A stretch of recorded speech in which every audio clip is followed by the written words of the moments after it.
Hello story lovers! கதைக்கு போகிறதுக்கு முன்னாடி ஒரு புது விஷயம் கற்றுக்கலாமா? உங்களுக்கு தெரியுமா? தவளைகளில் நிறையா தவளைகள் விஷம் கொண்டதாக கூட இருக்குமா? ஆமாம், வாங்க இப்போ கதைக்குள்ளே போகலாம். ஊரில் எல்லாரும் ஐஸ்கிரீம் பீஸான்னு வித்துட்டு இருந்த சமயம் அம்மு எல்லாருக்கும் நல்ல ஆரோக்கியமான வெவச்ச பட்டாணியை வித்துட்டு இருந்தது. அது டெய்லிக்கும் பட்டாணி விற்க போகும்போது அங்கே ஒரு குட்டி பறவை வரும். ஆன்ட்டி ஆன்ட்டி, இன்றைக்கும் எனக்கு ஒரு பட்டாணி பேக்கெட் தருவீங்களா? ஓ, தாராளமாக தரேனே அப்படின்னு சொல்லி அந்த குட்டி பறவைக்கு எப்போதுமே அம்மு ஒரு பட்டாணி பேக்கெட்டை கொடுக்கும். எப்பெல்லாம் அந்த பறவை வருதோ அப்பெல்லாம் அந்த பறவைக்கு அம்மு குருவி ஃப்ரீயாக ஒரு பட்டாணி பேக்கெட்டு கொடுத்துட்டு இருந்தது. இதே மாதிரி ஒரு சில நாட்கள் போயிட்டு இருந்தது. அப்போ ஒரு நாள் காகம் ஒன்று அம்மு கடைக்கு வந்தது. என்ன அம்மு, வேலையெல்லாம் ஒழுங்காக போகுதா?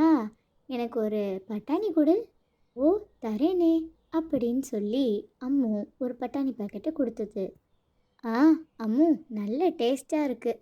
என்ன, காசு தான் கொண்டு வர மறந்துட்டேன், நாளைக்கு கொண்டு வந்து தரட்டா? சரி காக்கு. அதே நேரத்துக்கு அந்த குட்டி பறவையும் வந்தது. ஹேய் குட்டி, வந்துட்டியா? வா வா, இந்தா பட்டாணி. என்னம்மோ, அதுக்கிட்ட காசே வாங்கலை? அச்சோ, அது ஒரு சின்ன குழந்த மாதிரி. எனக்கு அந்த பறவையை ரொம்ப பிடிக்கும். அது இந்த பட்டாணியை வாங்கி கொஞ்சம் கொஞ்சமாக சாப்பிட்டுட்டு ஸ்கூலுக்கு போவோம். அதனால தான் நான் அப்படி ஃப்ரீயாக கொடுத்தேன். ஓ, அப்படியா விஷயம்? அப்படின்னு இந்த விஷயத்தை காதில் கேட்டுட்டு அங்கேருந்து போச்சு காக்கு. அடுத்த நாளும் காக்கு கடைக்கு வந்தது. ஹே அம்மு, எனக்கு ஒரு பட்டாணி கொடு. ஓ, தாராளமாக தரேனே அப்படின்னு திரும்ப அம்மு ஒரு பேக்கெட்டு கொடுத்தது காக்குக்கு.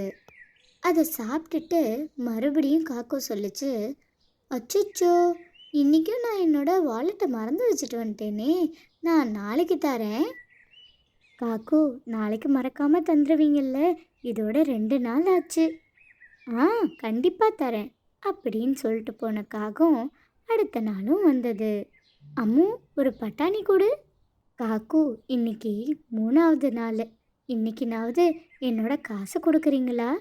நீங்கள் காசு கொடுத்ததுக்கு அப்புறமேட்டுக்கு நான் இந்த பட்டாணியை தரேன். ஓஹோஹோ, அவ்வளோ தைரியம் வந்துடுச்சா? என்கிட்டயே காசு கேட்குறியா? டெய்லிக்கும் அந்த பறவைக்கு ஃப்ரீயாக கொடுக்குற, நான் ஜஸ்ட்டு 3 நாள் தான் காசு கொடுக்கல, அதுக்கு நீ என்கிட்ட காசு கேட்குறியா? அச்சோ காக்கு, தப்பாக எடுத்துக்காதீங்க. காசு இருந்தால் தானே நான் அடுத்து பொருள் வாங்கி வியாபாரம் பண்ண முடியும், அதுக்காக கேட்டேன். ரொம்ப கோவமான காக்கு அம்முவோட பட்டாணியை எல்லாத்தையும் தூக்கி கீழே விசிறுச்சு. ரொம்ப அடாவடியாக நடந்த காக்குவை பார்த்து அம்மு அழுதுட்டு இருந்தது. காக்குவோ எல்லா பொருள்களையும் சேதம் பண்ணிட்டு அங்கேருந்து பறந்து போயிடுச்சு. அன்னைக்கும் அந்த குட்டி பறவை வந்தது. அம்மு ஆண்டி, ஏன் அழுதுட்டு இருக்கீங்க? என்னாச்சு? ஏன் இப்படி கடையில் எல்லாம் சிதறி கிடக்கு? மோனு, அந்த காக்கு இன்றைக்கும் வந்து காசு கொடுக்காம சுண்டல் கேட்டது. நான் இல்லைன்னு சொன்னதுனால மொத்தத்தையும் சேதம் பண்ணிட்டு பறந்து போயிடுச்சு. இப்போ நான் என்ன பண்ணுவேன்? நான் எப்படி வியாபாரம் பண்ணுவேன்? எப்படி சாப்பிடுவேன்னு எனக்கு ஒன்றும் புரியலை. ஆண்டி, நீங்கள் ஒன்றும் அழாதீங்க. நீங்கள் எங்கள் வீட்டுக்கு வாங்க. நாளைக்கு உங்களுக்காக நான் வெயிட் பண்ணிகிட்டு இருப்பேன். கண்டிப்பாக வரணும் என்ன? அப்படின்னு அந்த குட்டி பறவை செல்லமாக சொல்லிட்டு அங்கேருந்து பறந்துருச்சு. அடுத்த நாள் அம்மு சுண்டல் கடைக்கு வந்தது. தான்கிட்ட இருக்க கொஞ்சம் பொருட்களை வச்சு அது சுண்டல் கடையை போட்டிருந்தது. கொஞ்ச நேரத்திலேயே அங்கே அந்த 3 குட்டி பறவையும் அதோட அம்மாவும் வந்தாங்க. அம்மு, என்ன, நீங்கள் வீட்டுக்கு வருவீங்கன்னு நாங்கள் வெயிட் பண்ணிகிட்டு இருந்தோம், நீங்கள் வரவே இல்லையே? இல்லை, சின்ன குழந்தை சொல்லுதேன்னு சொல்லிட்டு நான் வரலை. அம்மு, என் பையன் சொன்னது உண்மைதான், உங்களை உண்மையாக தான் கூப்பிட்டாங்க.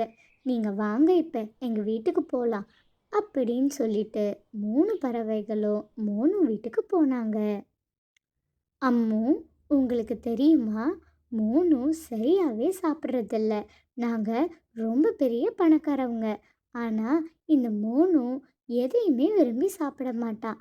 ஆனால் உங்களோட பட்டாணியை மட்டும் நல்லா ருசித்து சாப்பிடுவான். எங்கள் குழந்தை நல்லா சாப்பிடுதுன்னு எங்களுக்கு எவ்வளோ தெரியுமா சந்தோஷம். மோனுவோட அம்மா சொன்னதை கேட்டு அம்மு ரொம்ப சந்தோஷப்பட்டுச்சு. என்ன தெரியல, எனக்கு மோனுவை ரொம்ப பிடிச்சிருந்தது. அதனால தான் நான் அப்படி கொடுத்தேன். ம், நீங்கள் கொடுத்துட்டீங்க, இப்போ நாங்கள் கொடுக்கறதுக்கான நேரம் அப்படின்னு சொல்லி அம்முவை அவங்களோட தோட்டத்துக்கு கூட்டிகிட்டு போனாங்க. அங்கே ஃபுல்லாக ஒரே பட்டாணி செடிகளாக இருந்தது. அம்மு, இன்னையிலிருந்து இந்த பட்டாணி தோட்டத்தில் இருக்க மொத்த பட்டாணியும் உங்களுக்கு தான். நீங்கள் எவ்வளோ வேணால் யூஸ் பண்ணிக்கலாம். தாராளமாக நீங்கள் விற்கவும் செய்யலாம். அதிலிருந்து நாங்கள் ஒன்றுமே கேட்க மாட்டோம். இந்த மாதிரி சொல்லி மோனுவோட அம்மா அம்முக்கு அன்னைக்கு ஒரு பெரிய பட்டாணி தோட்டத்தை பரிசாக கொடுத்தாங்க. சரி ஃப்ரெண்ட்ஸ், இந்த கதையிலேருந்து நீங்கள் என்ன கற்றுக்கிட்டீங்க?